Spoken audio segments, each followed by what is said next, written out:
And then comes the climax of her emotional arc. Makima meets Chainsaw Man. By this point, Makima should be at the absolute prime of her existence, fully mature, fully aware of her power, fully integrated into society, and working at the highest levels of the government. Yet she was still alone. No equal partner, no genuine bond, no one who could stand beside her without eventually becoming inferior or dying. This is where her interest in Chainsaw Man becomes so important to analyze. People tend to say Makima wanted Chainsaw Man because he was strong, the strongest devil in existence. But that explanation is too shallow. Makima herself is powerful enough to rival or surpass almost everything, and she states openly that she is a fan of Chainsaw Man. A fan is not someone who merely admires strength. A fan is someone who believes in an ideal. Plus, it's not like strong devils were rare. There were devils as powerful as her long before she met Denji. The other horsemen, the primordial devils, the embodiments of concepts far more terrifying than control. These beings possessed enormous power, ancient knowledge, and godlike status. And yet, she wasn't interested in any of them. Not like she was in Chainsaw Man, not even close.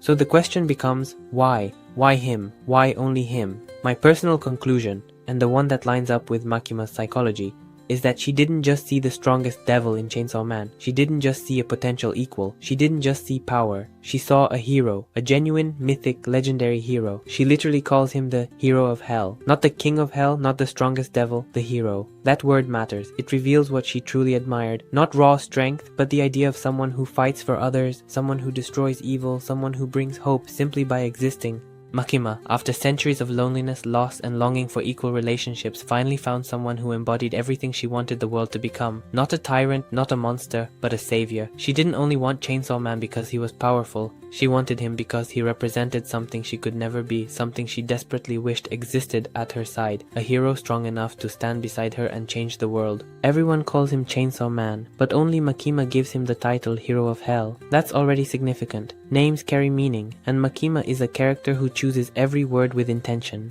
She doesn't speak casually. She speaks with precision. So when she calls Chainsaw Man a hero, it isn't flattery, it's recognition, it's admiration. It's her way of saying, you are the one who stands above the rest. And when you connect this to what we already know, that Makima wanted to free people from the bad things in the world, that she believed power was the only true path to change, and that she spent her entire life pursuing strength to protect others, something becomes clear.